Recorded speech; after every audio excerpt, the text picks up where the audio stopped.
Hello, everybody, and welcome back to ENDO Talks from Endoscopy On Air in preparation for our big worldwide live stream on June 4. Please join us all.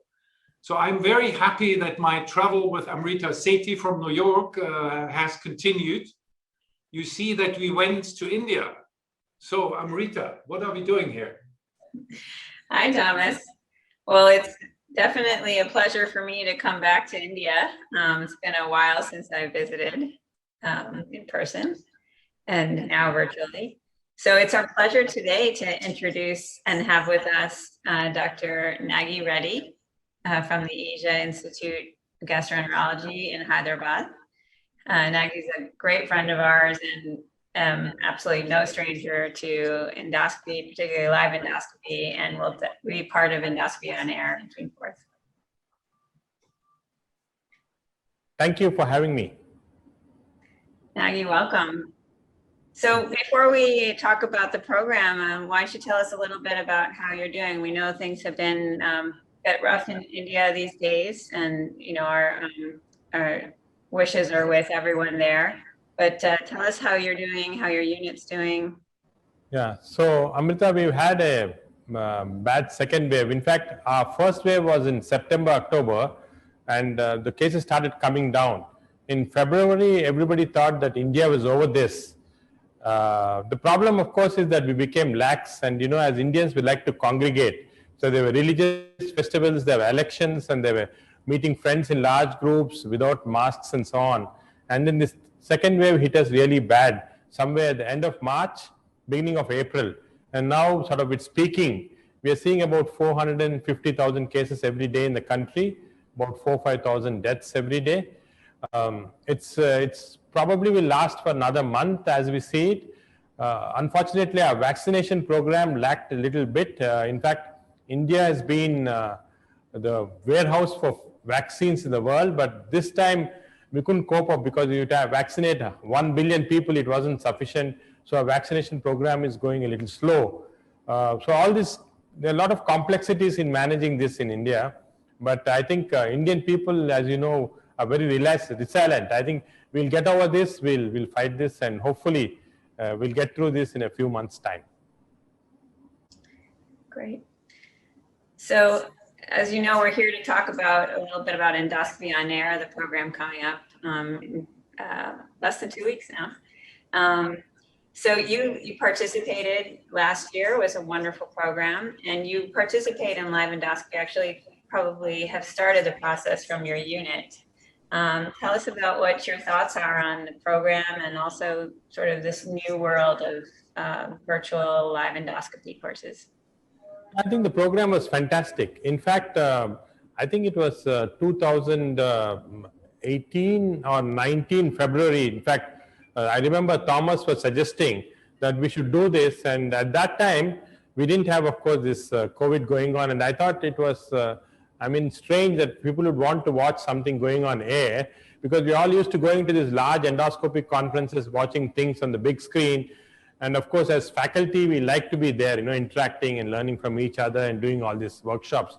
So when he said this, it was as if it was a prophecy from Thomas. He predicted that this would happen, or at least thought something like this would happen, and therefore sort of started this. So when he first started, I was a little bit worried whether it will have enough traction to get people on to watch this.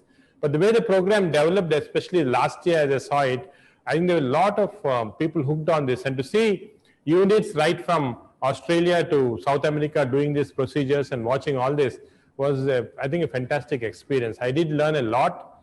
I think it's a great tool to teach. And I'm looking at what's happening to the world today. I think this is going to be the future of teaching. In fact, in India, this digital teaching was always on in schools, colleges, even before this came in. And now I think endoscopy digital is going to be the way go forward. And endoscopy air has really shown the way. And since then, we've had many meetings where we have done endoscopic transmission. But I think the way this one was formatted to include everybody in the world, every big unit in the world, this is a fantastic achievement. Well, Nagi, thank you very much for ascribing these prophetic abilities to me. Honestly, it was quite banal. I was pretty much concerned about the expenditures and the costs of these meetings, you know.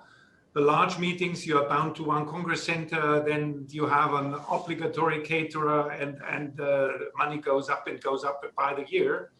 So I met this guy from Italy, Alessandro, who totally unexpectedly said, well, this is my 10th live meeting, very successful, I now stop.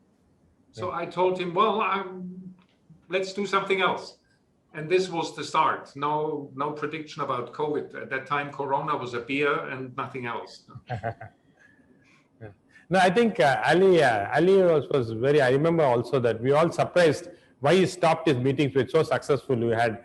And it was great going to Milan each time to do that. So a little bit disappointed that he had to stop this.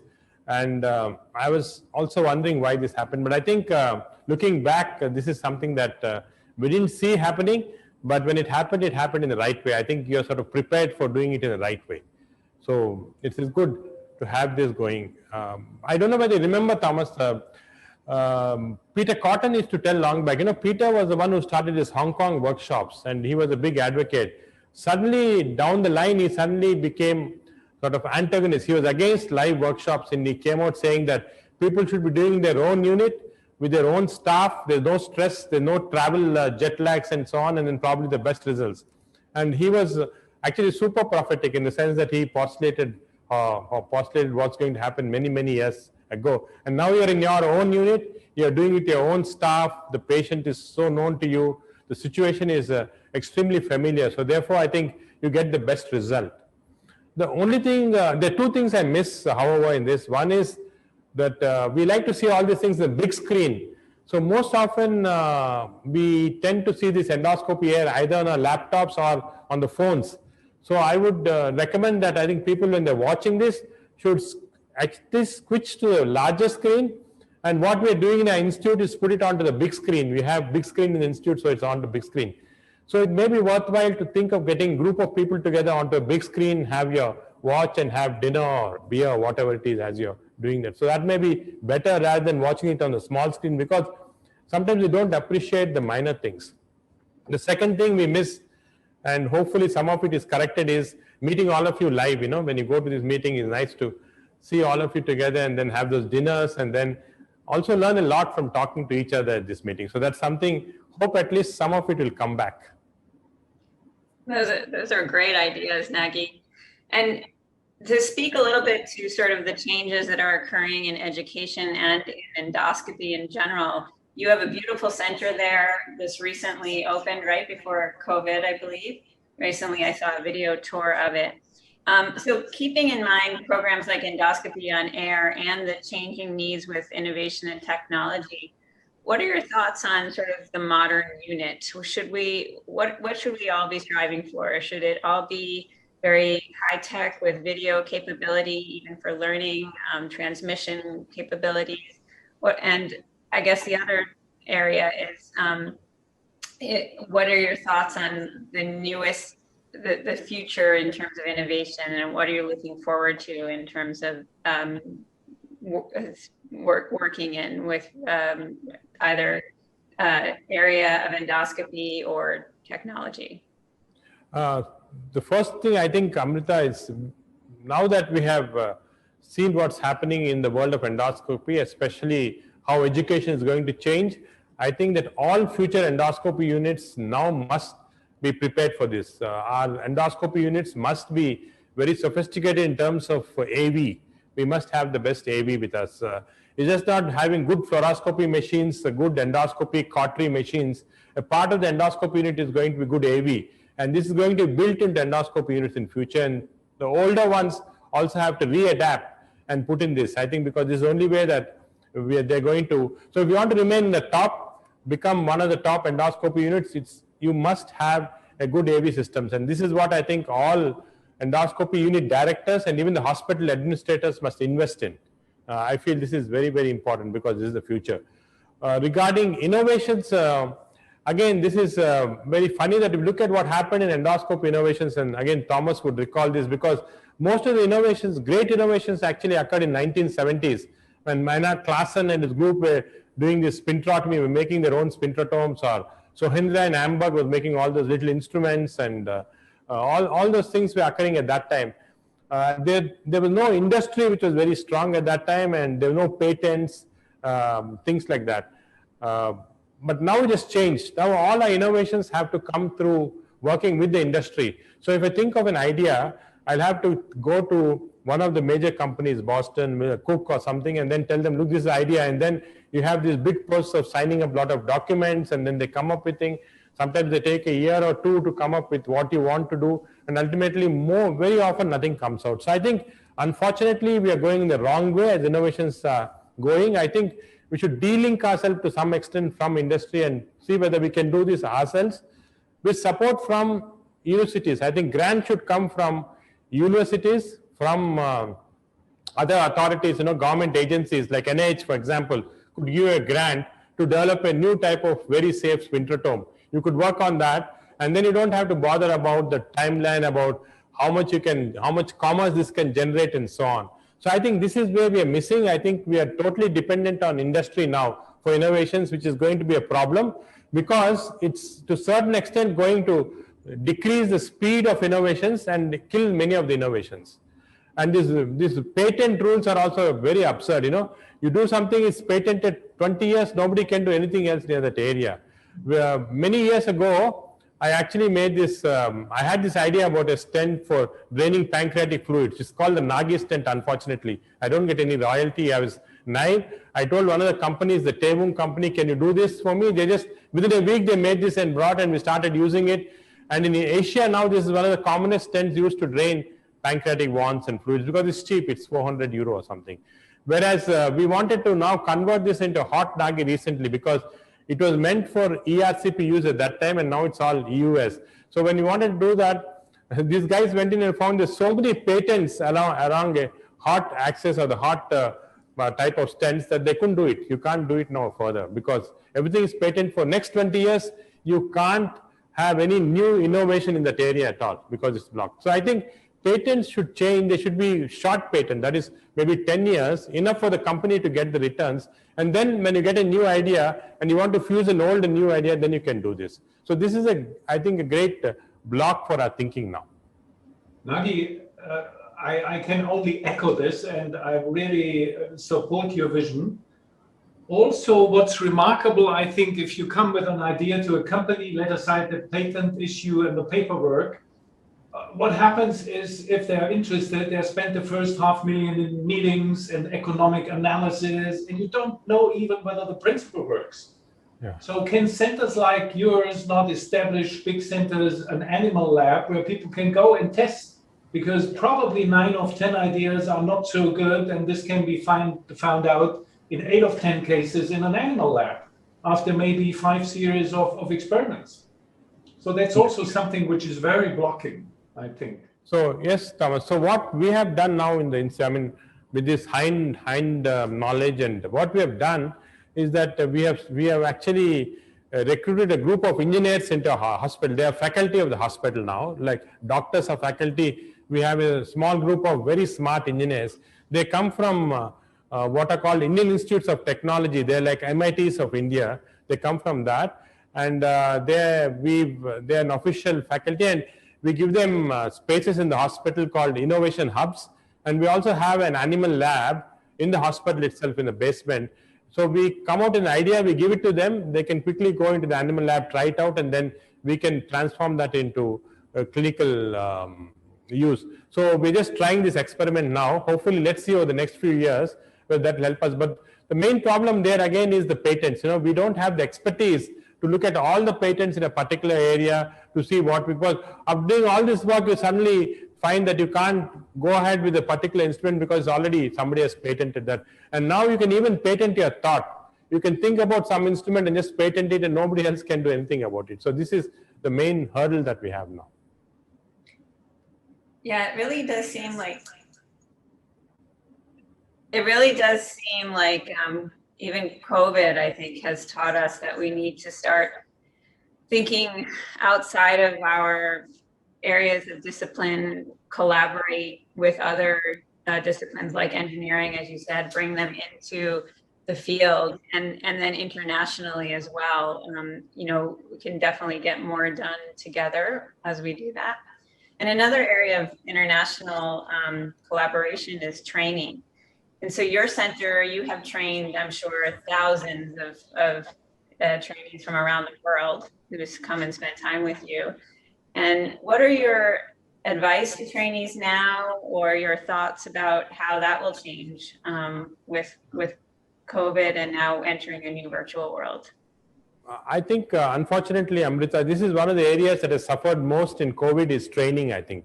Not only for our international trainees, but even for local trainees, because the number of cases have come down, so the trainee has less hands-on. Number one. Number two, if the travel is going to be difficult, so for trainees to come and stay and do the things, even if it's temporary, it has definitely had a hit at training.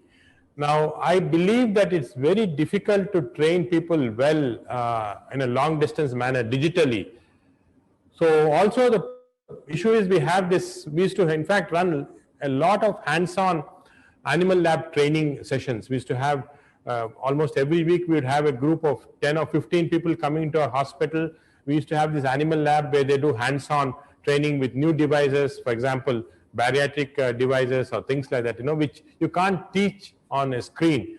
So they would get hands-on. So this hands-on training, especially small group hands-on training, is the one which is going to suffer, which you can't do it electronically. We are trying some new experiments where they have a small setup in their own hospital and there's an instructor from here who's trying to train them, but looks like it doesn't seem to work as well.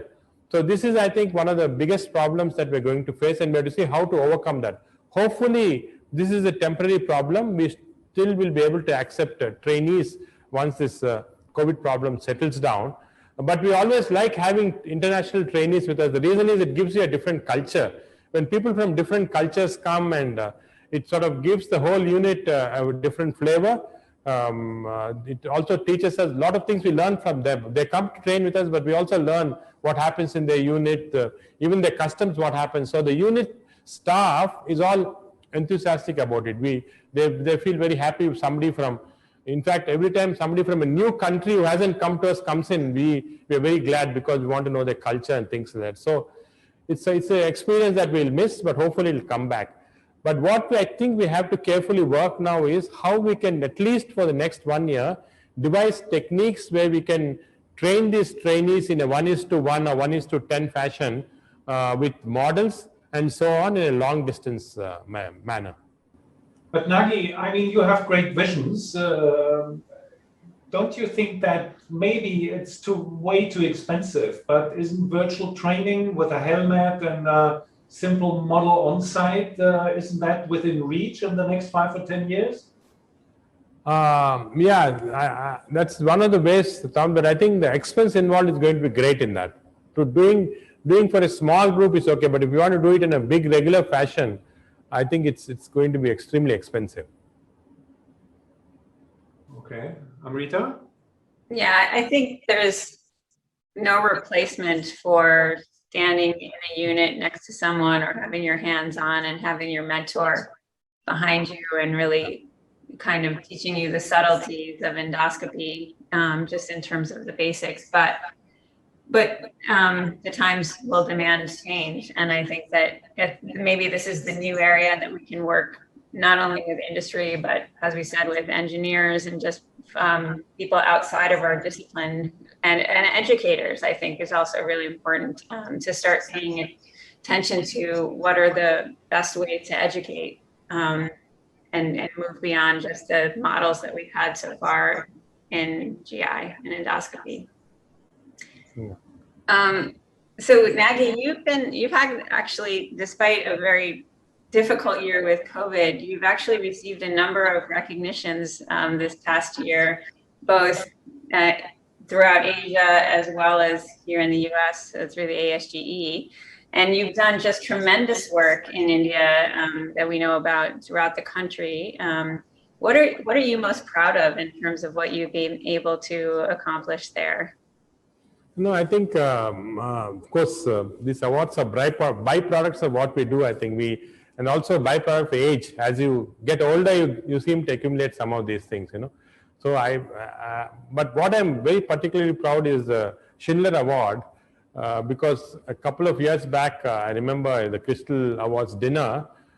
This was, I think, Nip Sohendra was getting the President's Award, and then I told one of the AAG members that I think he should get the Schindler's Award. Why didn't he get it? And they told me very clearly that Schindler's Award is not given to a non-American. It's only reserved for Americans only. And there's only one other person who ever got a Schindler Award outside US, and that was Paul Swain many years back.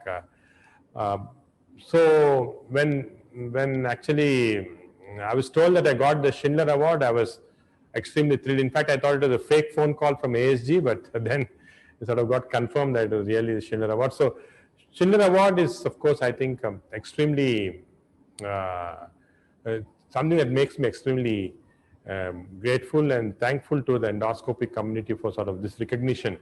But also, I think many of these awards are actually recognition of what your unit is doing and not yourself, because a single person does so much, that's all. But it's when a unit does all the work. We have a great bunch of endoscopists. We have actually about 40 endoscopists in our unit, and all of them are very unique in the sense they're not only skillful, they like teaching, and they are all individually good at the different areas. So I think that's what I'm most proud of, that I've been able to create this group of individuals who would continue the legacy. And as you get old, your endoscopy skills tend to get down. It's this younger generation who are going to come up and take this forward. So that's what I'm most proud of. Well, as someone coming up in the field, I thank you certainly for all of your contributions. And I know even within the country, within India, the work that you've done there has been tremendous, and you should be congratulated for it, as you have been. So congratulations on the Schindler Award and all your other recognitions. Thank you, Amrita. Thank you.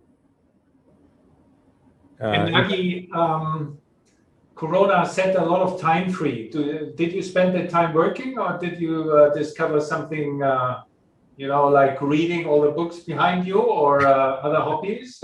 Would you tell us a little bit about that as well? Yeah, so actually the time we're spending less time with either procedures or patients, but time goes for other things like organization and all. Yeah, I like to read, Thomas. I read a lot of books mainly on religion and philosophy. I'm an anti-religion guy, so I like to see why people are so religious. So I read a lot of books on that, and I read also a lot of books on philosophy. So that's my main area. Of course, I haven't read everything behind me. It's just to impress you all.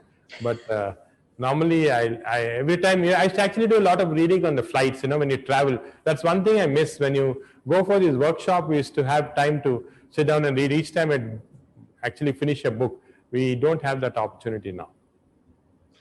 Well, I think after this, I hope you will send Amrita and to me the most important books, that we achieve the same relaxed position you are obviously assuming, and we are very grateful to that. Also, with regards to Endoscopy on Air, where you have been very flexible with cases, and so we are deeply, deeply grateful. And maybe at the very end of this, we would like to show one of your funny videos you have been showing, with little capsules and stuff. And before we do that, maybe you tell us your vision. Do you really think that's affordable, that in 5 years, 10 years, 20 years, the endoscopist is sitting at home and a capsule does some of the therapeutic stuff? And what does it require? I think with the capsule endoscopy, when it first came, we thought, we should have these cartoons where the capsules can go inside and remove stones and do things like that. But we soon realized that the technology to do that is not going to come. I think it'll take at least 50 years to do that. We'll ultimately do that. I'm sure we'll do that. But I think technology is at least 50 years behind, because we still require a lot of technology. And as I said, this technology has to be something which the industry and is interested and has a commercial sense. Only then it'll develop. For example, the way technology develops with a smartphone, you have a mobile phone, every year so much of changes and things that you can't imagine happen. That's because there's customers for that, there's a market for this. So if there's a market for a smart capsule to do things in the body, industry, everybody will put in so much money that will come in. But I don't think there's enough market still. I think it's going to take maybe at least 40, 50 years till it becomes a reality. So for now, we have some job security. Yeah, we do. It's great. Okay, so Nagi, we are very, very grateful, as we said, Amrita and myself. Our travel will go on. Next week, we will be in Tokyo interviewing Haru Inoue. And we are looking forward to work with you. Don't forget June 4, Endoscopy on Air, 1 full day. And I think we end now with your funny little video on the biliary problem. Thank you. Thank you. Thank you. Bye, Nagi. Thank Great you, to see Amrita. you. Bye.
In between, there'll be a month of explosive action played against the backdrop of some of Germany's most exciting cities.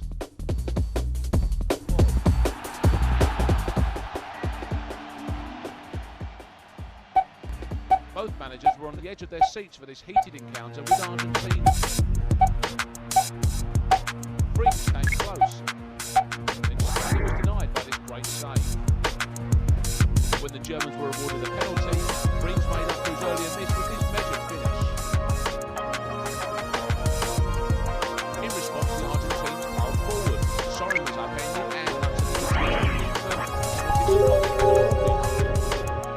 only Crespo was the man who levelled the score.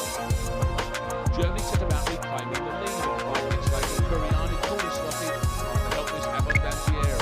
Curiani scored a dramatic match from side with their great work. Brazilian born Schalke striker poses a real threat in front of goal. The German defence stood resolute. They hold on, while the morale boosted. However, Crespo's world-class finish in the 81st minute ensured that honours finished even. Erratic national side, but when he's playing well, Brazilian-born Schalke striker poses a real threat in front of goal.